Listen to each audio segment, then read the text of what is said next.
స్కామ్లు ఉన్నాయి, పెద్ద లిస్ట్ ఉంది. ఒకటి రెండు చదువుతా.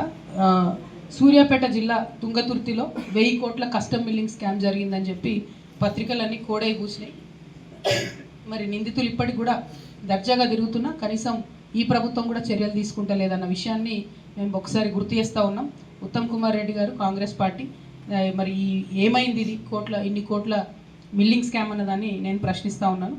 అట్లనే ఇందాక కలెక్టరేట్ గురించి చెప్పిన నేను, ఈ కలెక్టరేటు నట్టనడి నగరంలో పెట్టాలని ప్రజలు కోరుకుంటే దాని ఊరికి 3 కిలోమీటర్ల దూరం తీసుకుపోయి ఒక ప్రైవేట్ వెంచర్లో పెట్టి ఆ ప్రైవేట్ వెంచర్కు ప్రభుత్వ సొమ్ముతో రోడ్ వేసి ఆ ప్రైవేట్ వెంచర్లోంచి ఒక 25 ఎకరాలు 25 లక్షలకు పర్ ఏకర్ కొని, ఏంటంటే ఇప్పుడు ఇన్ని జిల్లాలు తిరిగినా కదా నేను, ఎక్కడ 25 లక్షలు రైతులకైతే ఎక్కడ కూడా ప్రాజెక్టులలో భూములు పోయిన రైతులకు బీఆర్ఎస్ ప్రభుత్వం 25 lakhs ఇవ్వలే. మల్లన్న సాగర్లో కూడా 22 హైయెస్ట్, అంతేనా, మ్యాక్సిమం 14 నుంచి 22. ఓ సూర్యాపేట స్పెషల్ మరి మా జగదీష్ అన్న కాబట్టి ఆడ 25 లక్షల ఎకరం, ఒక్క ఎకరానికి 25 లక్షలు ఇచ్చి 25,000 ఎకరాలు తీసుకొని దాంట్లో కలెక్టరేట్ కట్టినాక ఏమైంది, ఇక మళ్ళీ జగదీష్ అన్న ఫ్రెండ్స్ మస్తు మంది ఇన్వాల్వ్ అయ్యి ఆ 300 ఎకరాలు దాన్ని లేఅవుట్ని 500 ఎకరాలు చేసుకొని భారీ ఎత్తున చాలా కుంభకోణం జరిగింది. ఇది ప్రజలు గమనిస్తున్నారు. ఈ ఉత్తమ్ కుమార్ రెడ్డి, జగదీష్ రెడ్డి గారు ఫ్రెండ్స్ కాబట్టి ఆయన ఎంక్వైరీ చేయడం మనం చూడడం అది కాదు ఇది పోదు, కానీ ప్రజాకోట్లో మాత్రం ప్రజలకు తెలియాలని ఈ విషయాన్ని నేను చెప్తా ఉన్నాను. ఎందుకంటే చాలా తీవ్రమైన అవినీతి జరిగింది కలెక్టరేట్ కట్టే టైంలో.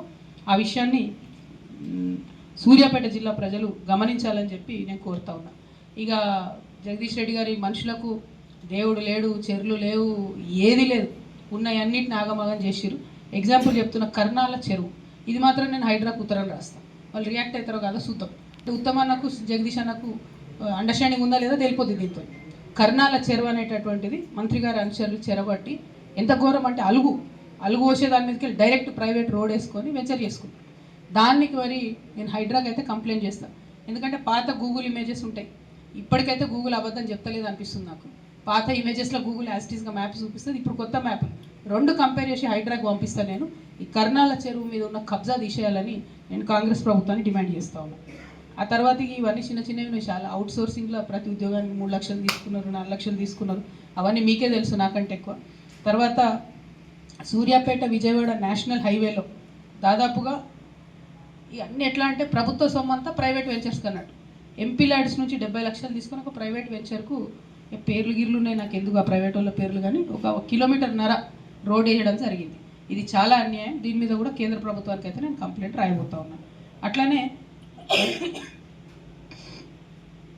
సూర్యాపేట కలెక్టరేట్ సమీపంలో అంటే ఈ వెంచర్ చేసేటటువంటి భాగంలో జీవో 58, 59 ఆ మధ్య బీఆర్ఎస్ పార్టీ ఇచ్చిన జీవోని అడ్డం పెట్టుకొని ఒక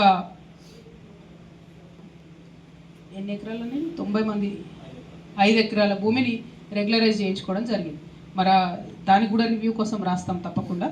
దళిత బంధు పథకం లబ్ధిదారులను కూడా ఇక వాళ్ళని కూడా విడిచిపెట్టి వాళ్ళ దగ్గర కూడా కమిషన్ తీసుకురట. సరే, ఇరిగేషన్ శాఖ ఒకటి ఇందాక ఉత్తమన్న చెప్పినట్టు ఆ 1450 crores లిఫ్ట్ ఏంది అన్నది ఒకటైతే, గుర్రం పహాడ్ కదన్నా, గుర్రంపోడు భూములు మరి పెద్ద ఎత్తున స్కామ్ జరిగిందని అప్పుడు కొట్లాటైంది, రైతులు కొట్లాడిరు, దాని ఆ గవర్నమెంట్లో న్యాయం జరగలేదన్నారు. మరి ఈ గవర్నమెంట్ అన్న న్యాయం జరుగుతుందా లేదా, ఏం జరుగుతుందన్న దాని మీద ఆలోచన చేయాలి. అట్లనే చివ్వెంల మండలంలో చారిత్రక ఉండ్రుగొండ దేవాలయంలో 6 ఎకరాల భూమి కూడా జగదీష్ రెడ్డి అన్న ఫ్రెండ్స్ కొట్టేసిరని చెప్తా ఉన్నారు. కనీసం దేవుడు భూమి అన్న దయచేసి వదిలేయాలని చెప్పి నేను రిక్వెస్ట్ చేస్తూ ఉన్నా. దాని మీద చర్యలు తీసుకోవాలని ఎండోమెంట్స్ డిపార్ట్మెంట్ని నేను డిమాండ్ చేస్తూ ఉన్నాను. అట్లనే సూర్యాపేట జిల్లాలో జనావాసాల మధ్యలో ఉన్నటువంటి ఆటోనగర్ని మీకు 50 ఎకరాలు ఇస్తామని చెప్పి బయటకు తీసుకుపోతామని చెప్పిరంట. వాళ్ళకి 5 ఎకరాలు కూడా ఇవ్వలే, మొత్తం ఆటో వాళ్ళని కూడా ఆగం చేసేసిండు ఇక్కడ జగదీష్ రెడ్డి గారు.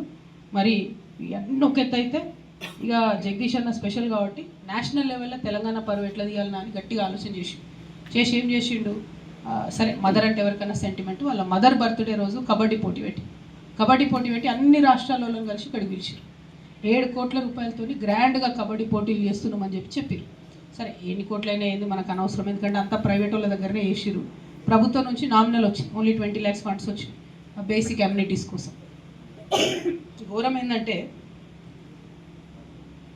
29 రాష్ట్రాల నుంచి 720 మంది క్రీడాకారులు పోటీలకు వస్తే వాళ్ళు అస్తవ్యస్తంగా చేసినటువంటి ఏర్పాట్లతోని ఒక వ్యక్తి చనిపోయి 26 మందికి తీవ్రమైన గాయాలైనాయి. కానీ వాళ్ళు ఎవ్వరికి కూడా ఉచిత చికిత్స అందిస్తా అని చెప్పిన మంత్రి గారు ఇప్పటి వరకు ఒక రూపాయి ఇవ్వలేదు. దాంతో ఏమవుతుంది, 26 రాష్ట్రాలలో కూడా తెలంగాణలో తిట్టుకుంటున్నారు.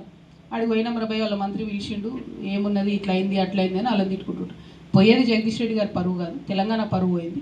ఇప్పటికన్నా పర్సనల్గా మీ మదర్ పేరు మీద చేసినారు కాబట్టి దయచేసి అవకాశం ఉంటే గాయాలైన వాళ్ళను ఆదుకోవాలని చెప్పి నేను జగదీష్ రెడ్డి గారిని రిక్వెస్ట్ చేస్తూ ఉన్నాను.